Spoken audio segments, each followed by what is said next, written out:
Yeah, you can, I guess, just tell us, share, to advance.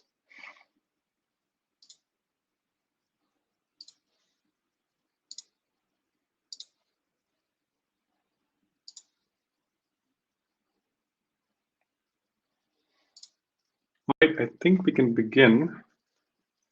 So, hello everyone.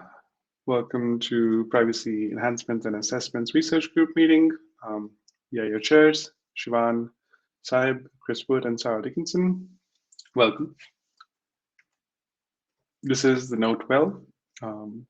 Please do note this well in case this is your first IETF meeting, and even if it's not, please, it's always good to revise the note well.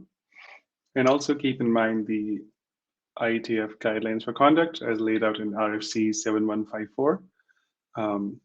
Folks are expected to be courteous, have impersonal discussions. Keep in mind that we are trying to devise solutions for a variety of different needs, and also be contributory and contribute to the ongoing work of this group and IRTF. We are currently looking for a note taker. So if someone would volunteer, that would be extremely helpful.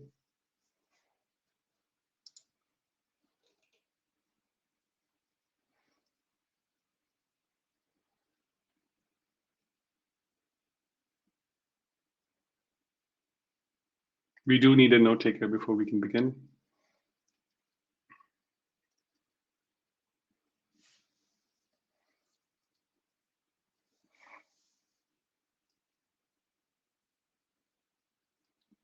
Thanks, Nick. Can anyone do the first part?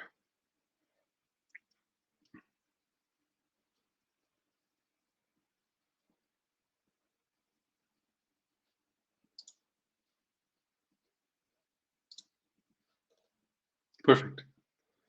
Thanks, Watson and Nick. Great, so we can begin. This is our agenda for our 1 hour long meeting, and a reminder that the session is recorded and the blue sheet attendance is auto-generated.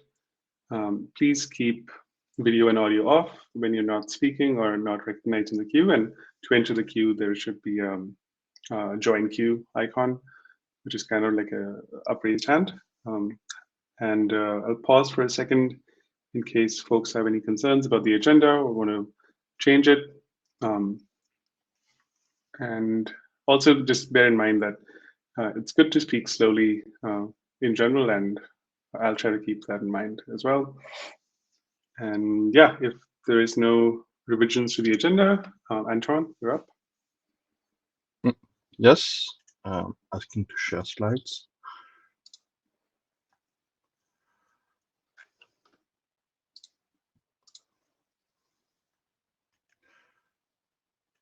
Okay, so hello everyone. Welcome to my presentation. Today, I'm willing to talk to the PRG attendants about some state-of-the-art artwork that I've been doing as part of my work. So my name is Antoine Frissancourt. I'm a research engineer in Huawei. And I'm going to put in perspective some work that has been presented in previous PRG session to protect privacy with some work in academia, and see whether there is room for importing some ideas from academia in IRTF and then IETF possibly. Okay, so first, as a word of introduction, privacy protection has become a global consumer demand. It has been especially stressed by the fact that with COVID, we are doing increasingly important stuff online. Even people that are not tech savvy become accustomed to doing remote meeting, remote work, and exchange critical information over the internet. And people are becoming very wary of their privacy. So many web solution providers are addressing this need for privacy. For instance, Google has announced that it would drop support for third-party cookies and build privacy sandboxes in Chrome. In the Worldwide Developer Conference in June 2021, Apple has made very strong statement with regards to privacy. The Brave browser is catching up, even though its market share is still very small. Yet, even though many web browser providers are addressing privacy, people are coming up with ways to circumvent the privacy protections that they put in place. For instance, the pixel tracking technique that has been popularized lately is putting at risk privacy of consumers. So we think that to go further with privacy protection, we need to eliminate other identity linking identifiers and network layer identifiers such as IP are some of them. So if you look at privacy from a network perspective, privacy means the inability for a third-party observer to determine from the observation of a packet who is the source and who is the destination, and the inability for this observer to link source and destination for this packet. Depending on the attacker against which someone is willing to protect its privacy against, we may rely or not on third parties. For instance, ISPs tend to protect privacy of their consumers. Some ISPs are pushing some offerings, for instance, deploying VPNs to enhance the privacy of their customers. The privacy protection that you want to add depends on the strength of the attacker. Is it a very powerful attacker, script kiddie, someone with a lot of cryptographic computing power, someone who is stable in the network? And also, we need to address how is the risk that is associated with the communication that is protected. Sometimes the source even wants to protect against the destination in some specific context. For instance, some privacy ingress services, users may want to have access to those services without revealing too much about their private information.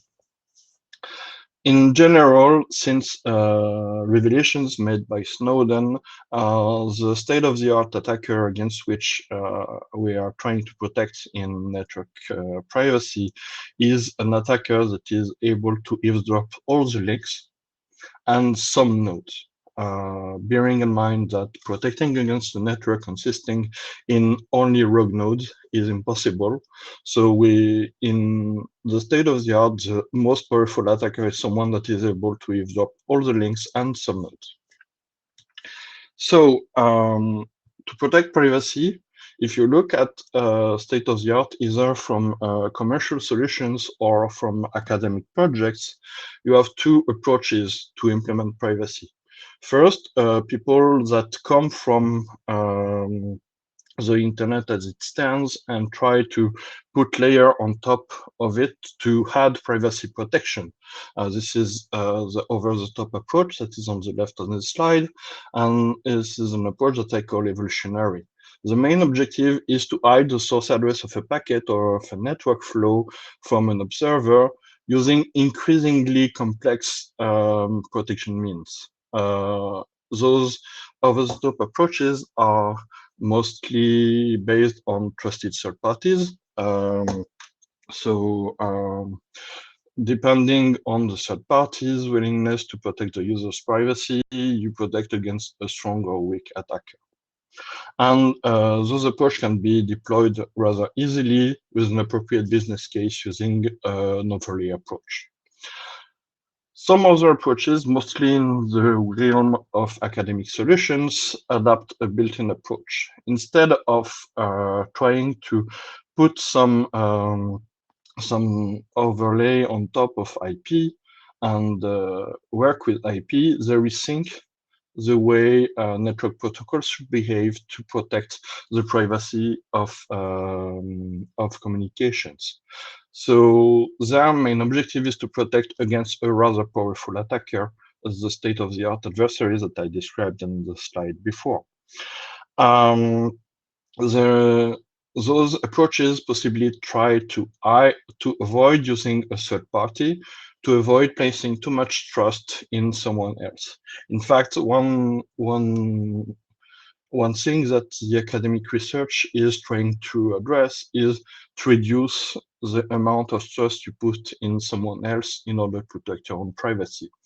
Those projects are mainly future internet projects or academic research, but I think that they push some ideas that are worth investigating for implementers and people willing to develop deployable solution over the internet. So I will first go quickly through works that have been previously presented in PRG, mainly 3 projects. Google's Gnatcatcher that has been presented, I think, in IETF112-10. It's a technology that is combining 2 approaches, two set of technologies, NERPASNAT, that allows a group of users that are located in about the same location to send their traffic through the same privatizing server that is operating as a NearPassNet, and that this NearPassNet is effectively hiding the IP address from the site's host. And this NearPassNet is combined with willful IP blindness.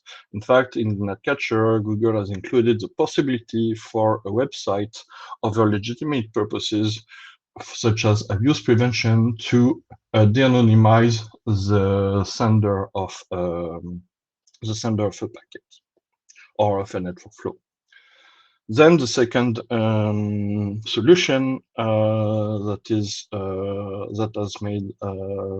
has gained lots of public traction recently, Apple's Private Relay. In Apple's Private Relay, you use a chain of true proxies to ensure source, destination, and linkability. Those proxies use a temporary public-private key pair that is provided by a private relay access token server. The private access token relies on the technologies that has been presented earlier, I think, in CFRG. And then the state-of-the-art on the project to which everybody compares is Tor. Tor is a very famous anonymity protection solution. It uses a circuits of Tor relays to anonymize TCP traffic. Tor consists in Tor uses Tor circuits consisting in 3 relays.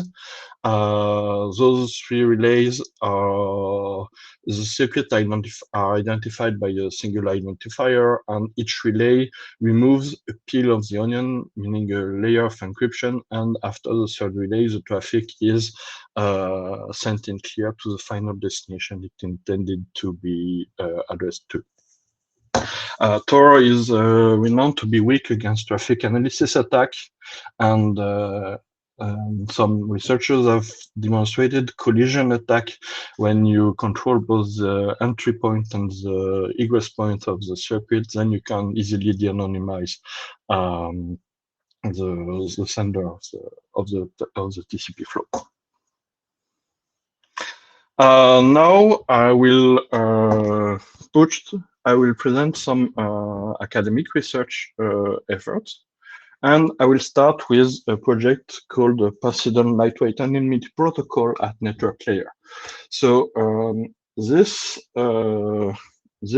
project is the last of a series of lightweight anonymous protocols. Lightweight anonymous protocols were protocols that were designed in order to address some concerns with regards to available network privacy solutions without inheriting from heavy cryptographic constraints from mixed networks and other privacy-preserving messaging solutions.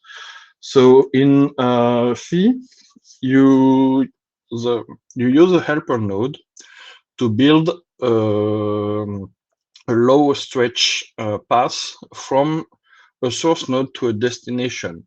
The goal is to avoid an observer located on the path between the source and destination to be able to de-anonymize the source and destination.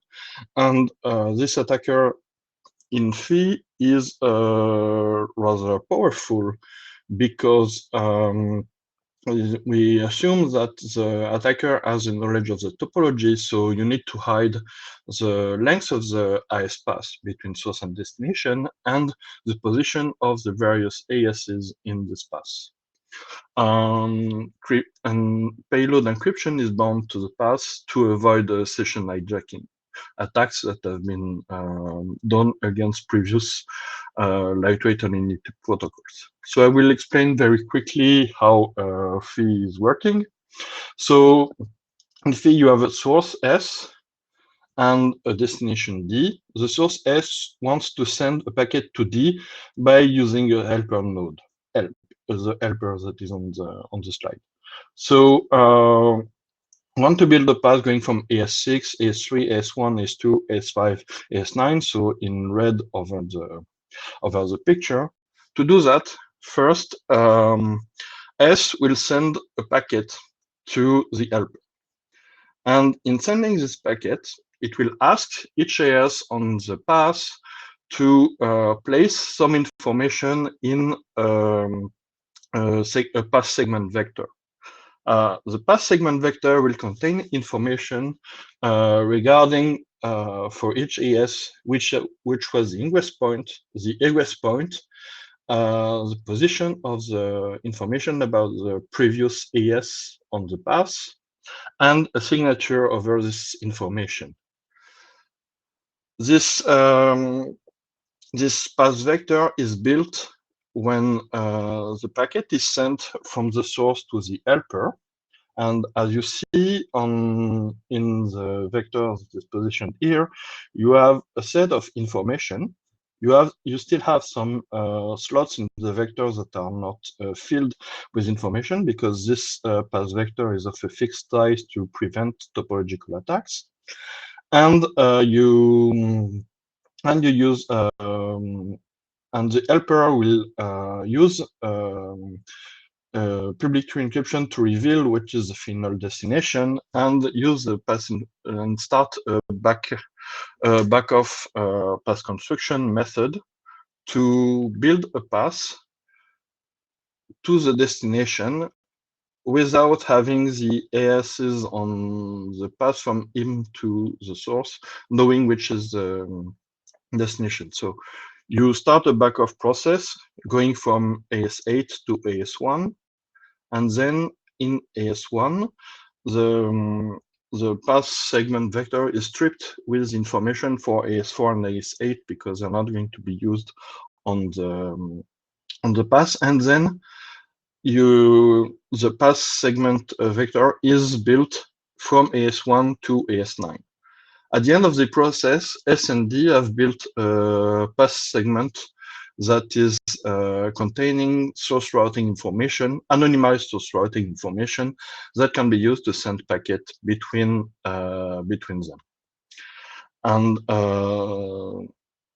another project from academia that is really worth mentioning is Sphinx.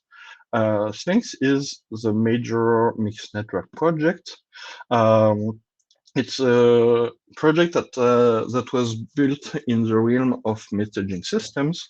It consists in a chain of proxy servers known as mixes, which take a message from multiple senders, shuffle them, and send them back in random order to a next mix node. And through the chain of mix node, you perform an anonymization procedure. Yes, Christopher? Okay. I just want to check that we're running pretty short on time, so Okay, so, I okay, so I will go very quickly over this. So Sphinx is very interesting because it's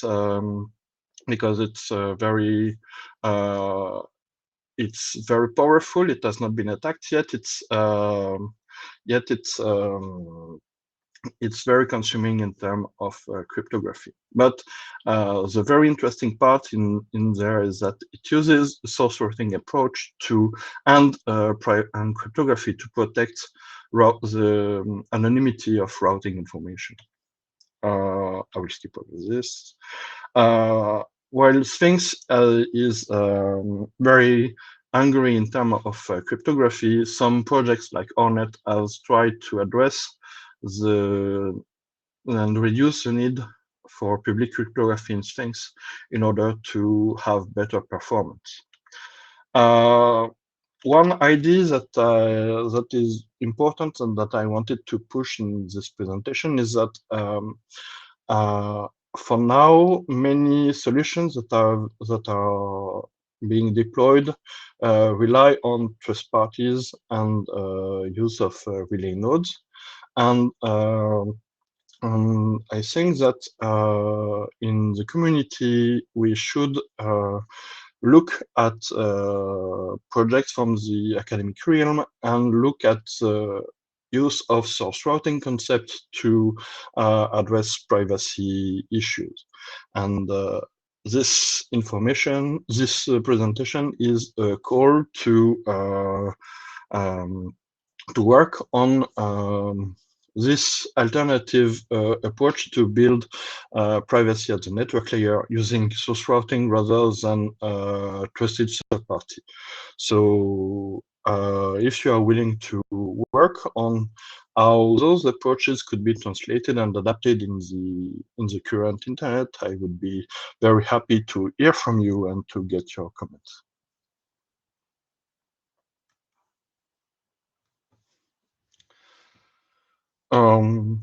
Is there time for questions, or should we take them later on the list?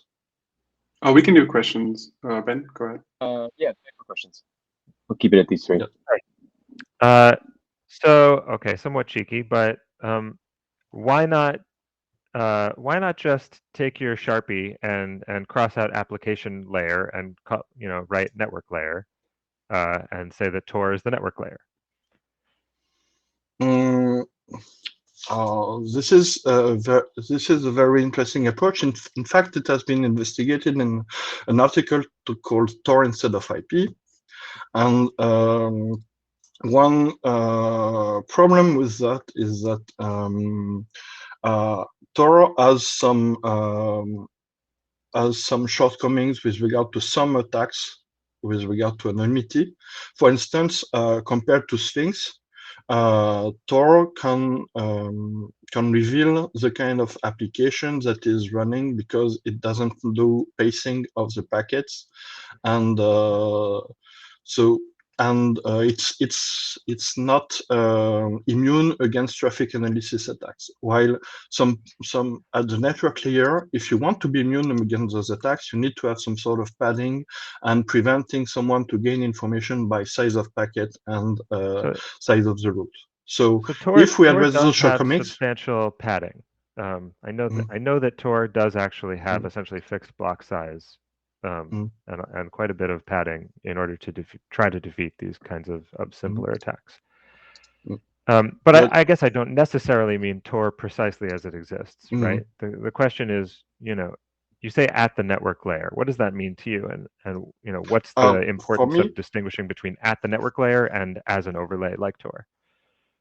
For me, one aspect in the network layer is that you really want to have something that is very quick in executing from a cryptographic standpoint.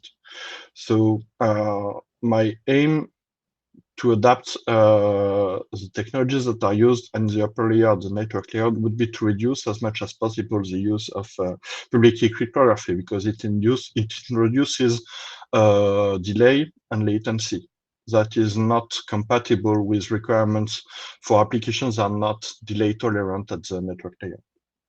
Okay, thank you. We have 1 minute. Can people be, or we can go a little bit above, but folks wouldn't mind keeping questions extremely brief. Watson Lad, Cloudflare, a very quick question.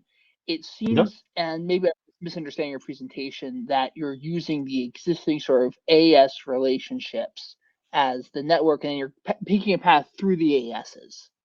Yes. This seems like it requires a significant amount more work and traffic handling by AS that wouldn't be on the path anyway and would be now, and also would really, you're asking services that really haven't done a lot of work in the past to do a lot of computational work. Have you considered how this impacts deployability? Just as a first comment, I don't want to claim attribution for the work I presented. It was just awareness. It's work that has been done by other people than me. So I'm just presenting here. I'm not the author of this work. But the way I understand your question and the addressing of the AS is that, sure, if we put privacy in the network layer, some routing the packets will take more efforts for transit net AS and transit equipment. But I think that this computing overhead is necessary if we want to provide privacy at the network layer, because if you don't have the aim of future work in ensuring privacy at the network layer would be to reduce this amount of computation overhead to ensure privacy. Is privacy coming at a cost? Yes, but the goal would be to reduce this cost as much as possible.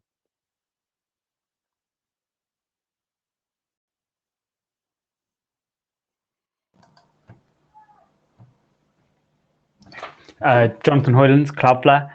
Have you categorized these pieces of work in the framework of Das et al? Like, basically you try and say that there's a minimum. You have to either grow your traffic linearly in the number of messages, or you add latency in that's logarithmic in the number of users, before you can get any results as a sort of minimum proof. Like, there's a statistical proof that says you must have.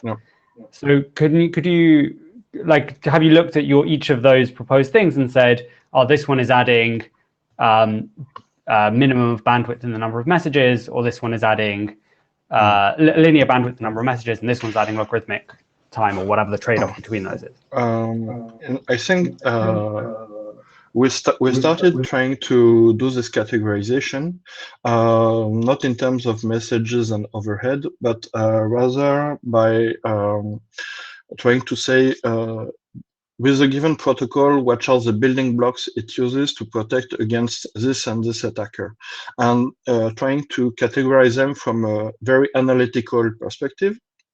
And as there are a lot of different technologies to protect against the same kind of attack by a given attacker, this fell short. Then we considered having a sort of scoring to categorize the level of protection the solution would provide, because it's fuzzier. But to say, okay, this protection is level 7, this one is 8, so it's a bit better. And with regard to volume of messages, overhead, etc., this comes to discussion on the mailing list yesterday about a graphs that I had in the slides before, and that was questioned. And I think we need, as a community, some more solid method to compare the solutions. And I threw back of the envelope guesses on the slide. It was my mistake. And I think that as a community, if we want to analyze those solutions more clearly, we need a more analytical framework. And I would be keen on working on that later with the community. Thank you. Hi, Antoine. David Scanazzi, privacy enthusiast. Thanks for the presentation and for the kind of overview of a few various techniques. I just wanted to somewhat respond to your call to action. As someone who is working on deploying an anti-blinding solution to protect user privacy, I care about this a lot. And to quote the great Inigo Montoya, I'm not sure that the word network layer means what you think it means. At the end of the day, where we do this in the network, you're saying source routing. I mean, Tor, private relay are all forms of source routing at the end of the day, because it's the client deciding how the circuit is built. And just doing it as a layer is not a real distinction. Saying that you're doing it at the IP layer, for this to have any kind of privacy properties, you're going to need encryption. So, you can use IPsec or whatever your favorite IP layer solution is, but all of them do the same thing. All of them start off with an asymmetric key exchange and then use symmetric keys per packet. So all of these distinctions that you've made through your presentations, I don't think they're correct. I would encourage you to look a bit closer as to how all these things are built, because I think you'll realize that having something, the layer at which is implemented, does not impact the security properties nor the performance properties at the end of the day. It's the choice of solution, the choice of number of hops, of which hops you trust, and things like that that matter.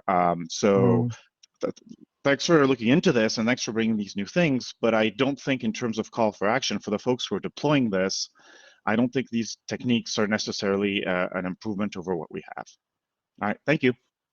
Okay, thanks for your comment. I think that it comes back to the previous question with regards to the proper analytics and the comparison based on sugar. Thanks a lot, Anton, for the presentation. We are running a little bit behind, so I'll go ahead and start with the next one. No worries at all. Thanks a lot for your presentation. I shall move on to the confidential computing presentation. Yes, hello everyone. So we wanted to talk about confidential computing, a particular technique as applied to a particular problem, although it's also applicable to other similar problems. And the particular problem is DNS resolution. Go to the next slide, please. So why are we doing this? So we're sort of basically thinking around what can we do to further improve privacy, as we mean that communications, encryption, and so on, it's largely handled. And we could use this for various kinds of things like infrastructure functions, such as DNS, but also for other stuff. And we want to go beyond. And just taking DNS as one example. So obviously today, mostly the domain name metadata is still visible on the wire, even with payload encryption of various actual data paths. But this will change as we get more DNS query encryption, we get more encryption of SNI options and so forth in TLS. But even when we get to the full encryption situation, resolvers still have the potential to see the user's entire browsing history, which is sort of an interesting data asset.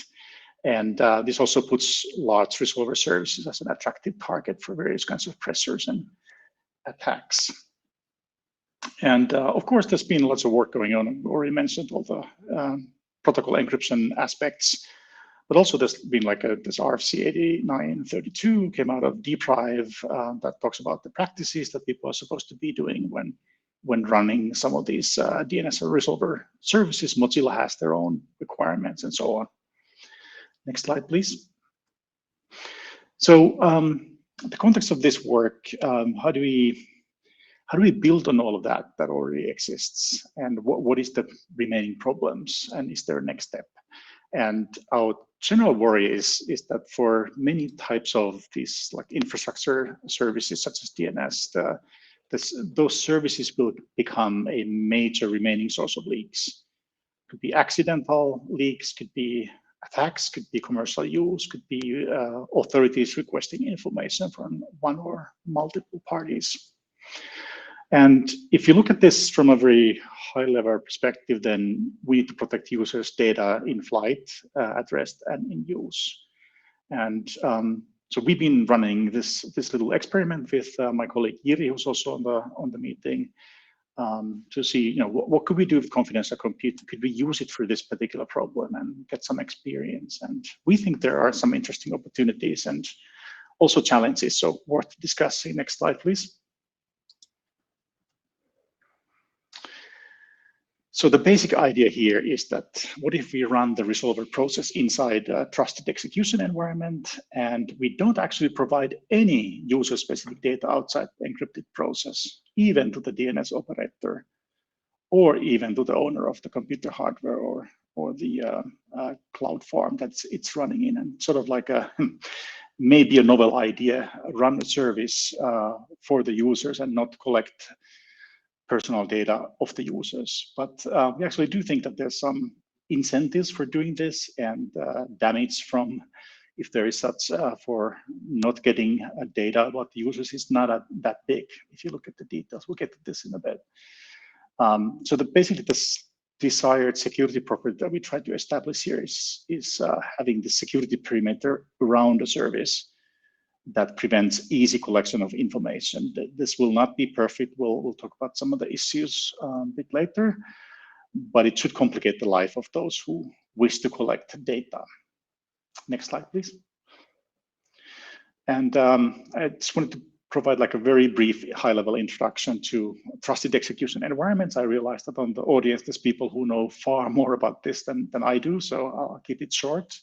But basically, these trusted execution environments are sort of enclaves or environments where we can run code, and you can ensure that that code is not tampered with, and also any data that that code uses is not readable outside the environment and cannot be changed either.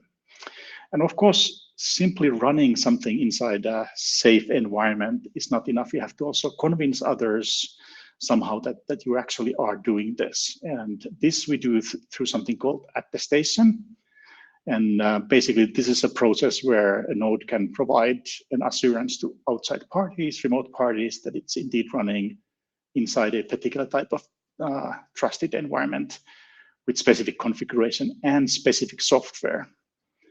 This does require trusting at least one external party, for instance, the CPU manufacturer, because they can sort of vouch for their particular CPU and this particular key that the CPU is supposed to have, whether the signature is valid.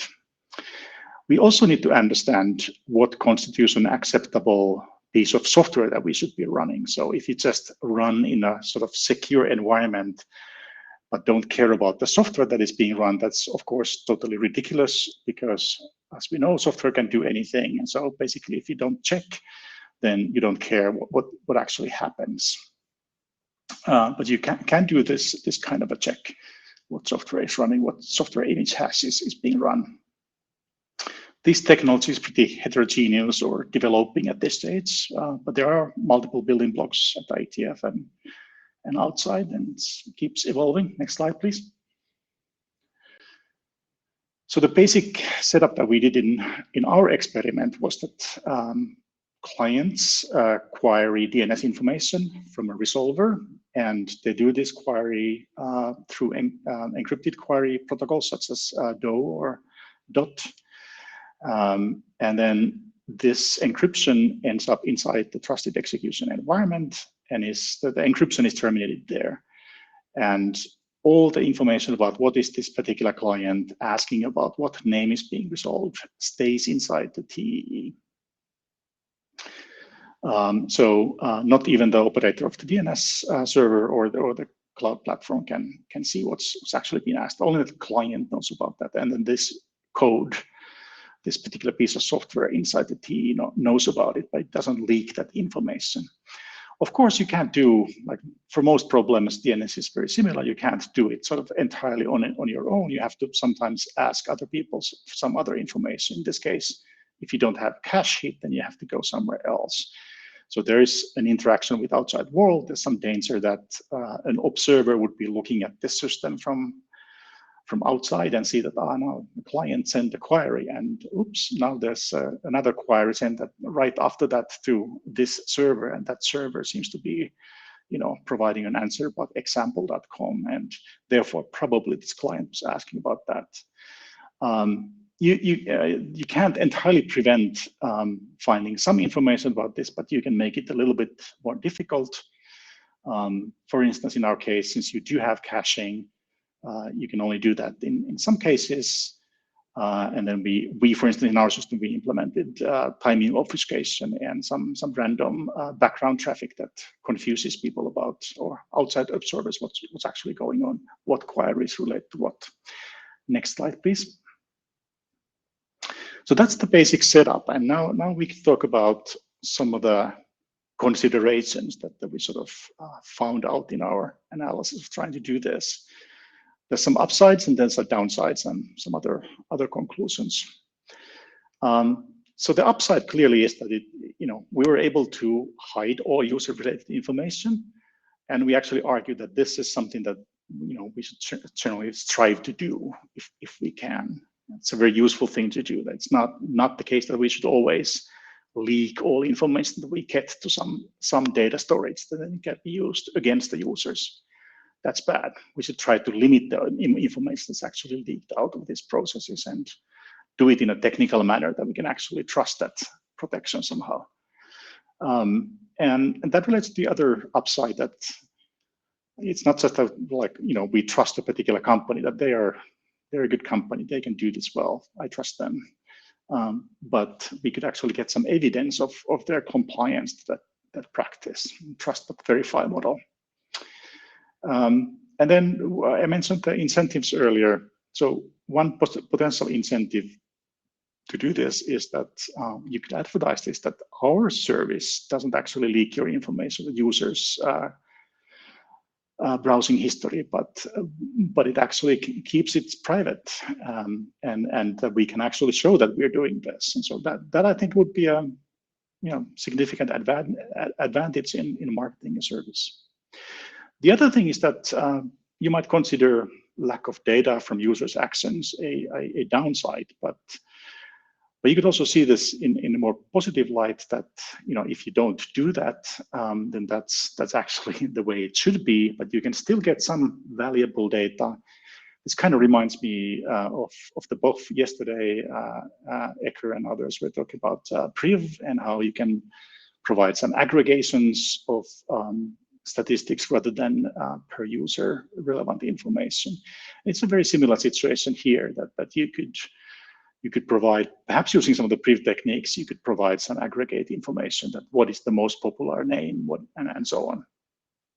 You can also perform more complicated tasks, like if you need to do some geolocation or whatever special thing. As long as you do it inside this trusted environment where no information leaks outside from, then you can basically still do a lot of useful services for the end user, even get some information that's relevant for your business, but not leak the actual end user's private data. Next slide, please.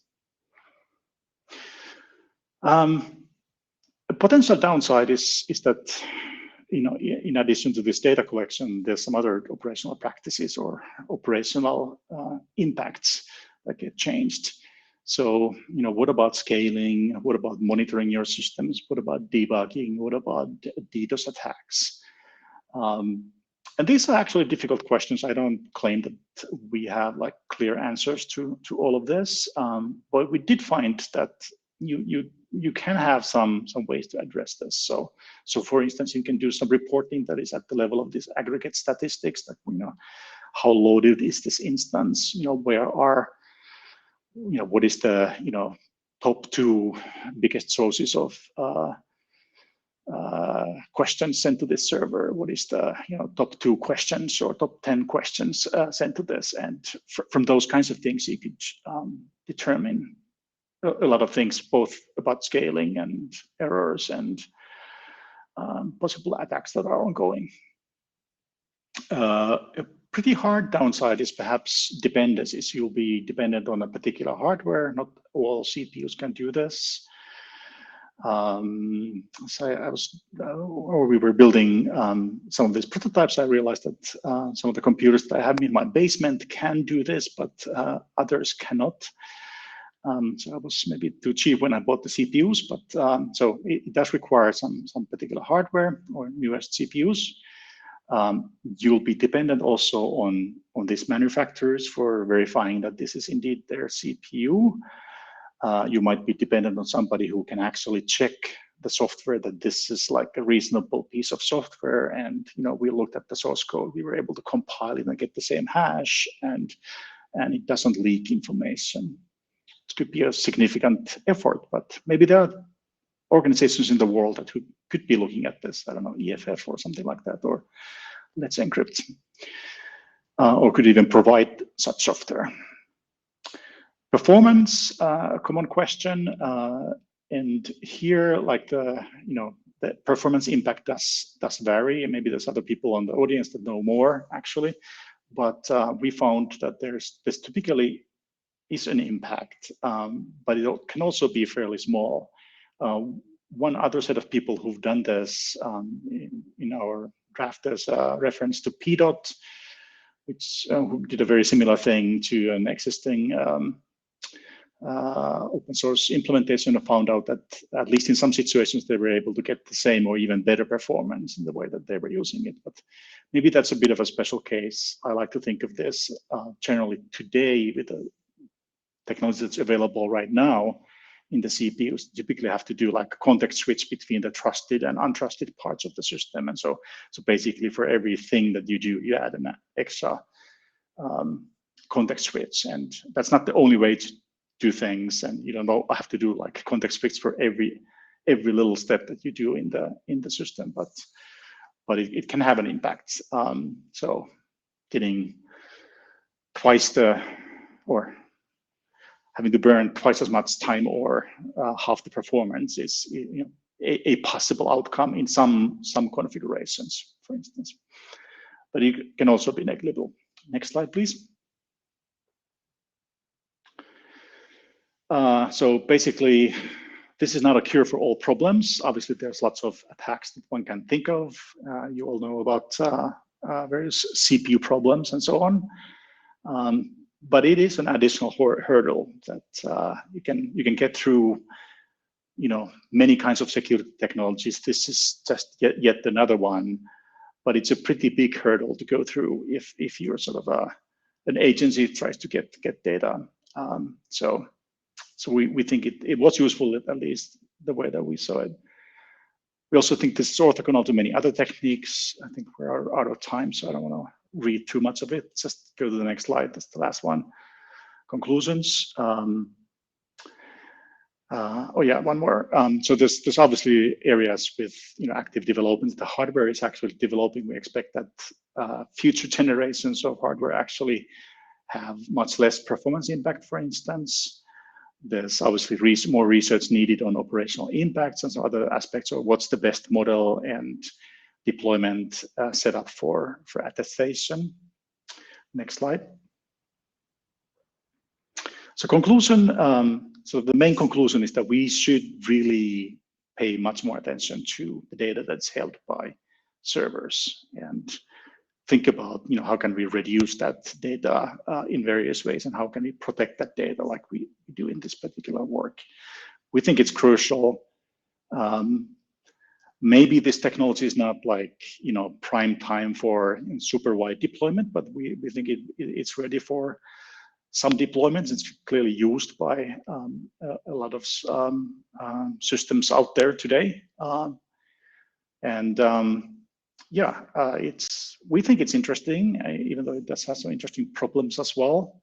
Be happy to hear people's thoughts on this, whether you think it's science fiction or potentially feasible, or whether some things need to be taken into account. Thank you.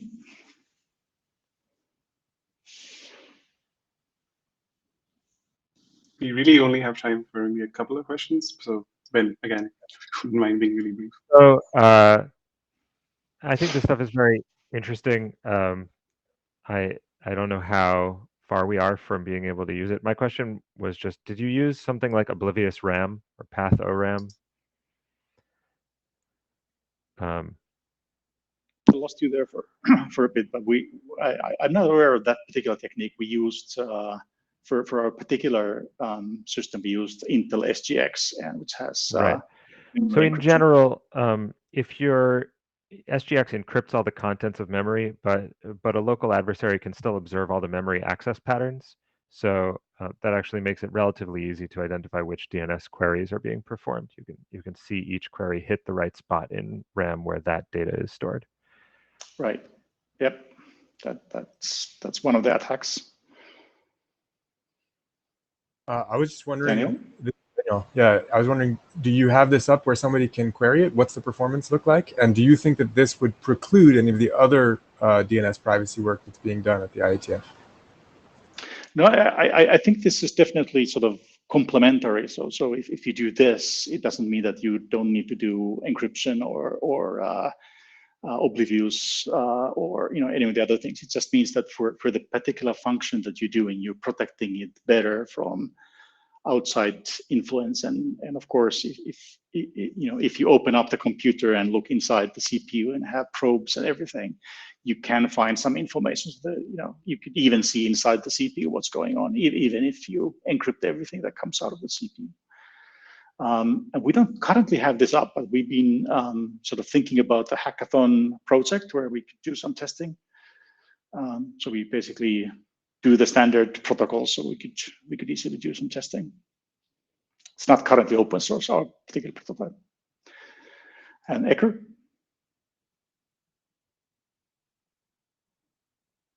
All right, thanks for presenting this. I mean, so like, I think, there was like a lot of enthusiasm about 5 years ago for enclaves as sort of a replacement for multi-party computation and things like that. But the bad news is it doesn't work. And like, I can just point you to like a lot of papers of like people breaking the SGX, like from basically from just like programs running on the machine. You don't even need an electron microscope. Daniel Gang has done quite a bit of work on this. And like, it's not just like extract the data, it's like extract the keys and then go sign your own stuff.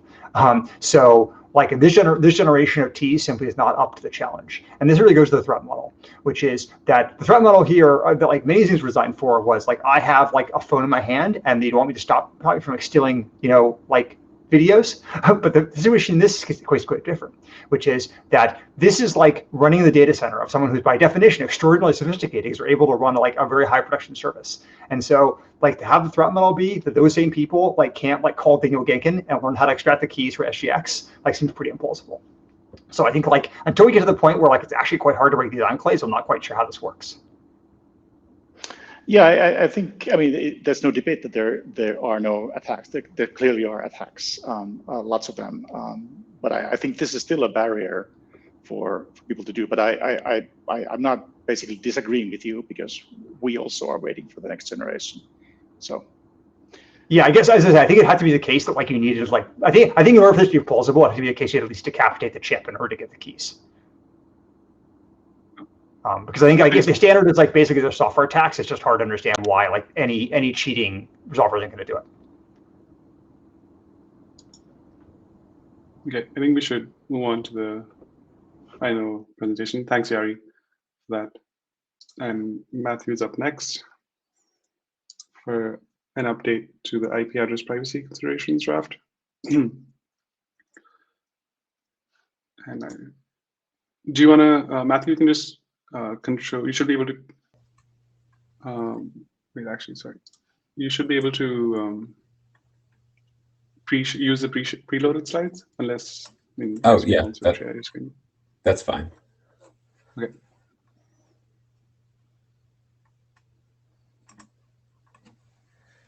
Let's see. All right.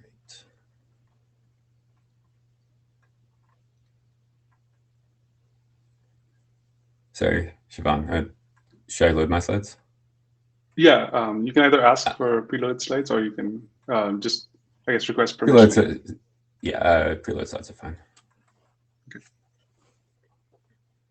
I think you can ask for that permission. There's a share preloaded slides. Yeah, there we go. This is fine. You can just share your screen. Okay.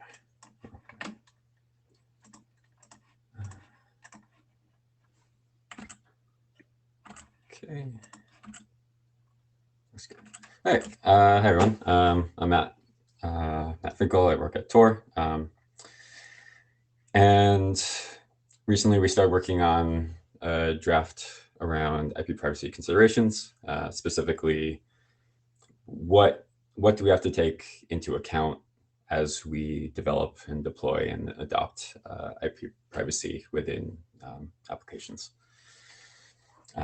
We recently published an updated draft. I encourage everyone to go look at it. All right, so where did this come from? This came from, or as a result of the IP privacy interim that took place earlier this year. And coming out of that, there was a question about, how IP addresses are used and why IP privacy is such a controversial and difficult topic in a lot of spaces. And IP reputation is a significant use case. And so the draft itself started out by looking at how to create a new reputation system that could replace IP privacy. And admittedly, this was ambitious. And we'll actually get back to that because it's actually not even one of the most important aspects of how IP addresses are used. And so we're taking a step back, and the draft now takes more of a holistic view of IP addresses and how they're used. And we're basically looking to categorize the different use cases and the different signals that platforms and providers are currently need or currently are using for IP addresses. And then we're looking at sketching some replacement signals for those IP addresses. And this is obviously an iterative process. And with that, we're just having conversations with people from all sides. So obviously, coming from the Tor side, we only really see one aspect of this. So we've been having some very fruitful conversations with platforms and other companies and other providers. And so the draft itself is very much a work in progress. Within this draft, we added a lot of new use cases, primarily around anti-abuse and various GeoIP use cases. There's also a new description of various IP address use cases and restrictions within legislation worldwide, which is captured. And then we have some replacement signals, and we also started documenting categories of interaction, which provide an interesting motivation for some of the signals. And again, we started getting rid of the reputation system just because it's more of a distraction right now. And then in terms of next steps, we're continuing to talk to different parties. The draft itself is very heavy on anti-abuse, and we don't capture a lot of the other use cases of IP addresses. And so we're going to look for other people who are interested in talking about how they use IP addresses and what blockers they see for accepting clients over IP privacy or over private IP connections. And through that, we're going to iterate on signals, and the draft itself is becoming quite long and complicated. So we'll probably look at refactoring and making it easier to comprehend. And we're also going to look at and continue to be involved with other groups within the IETF and W3C and then various standards working groups. There's recently anti-fraud community group launched at the W3C that we're interested to see what comes out of that. And then in terms of open questions and issues, obviously going back to refactoring, just like what is the scope of this draft and what should be included for within the purview of PEARG and just what's generally useful.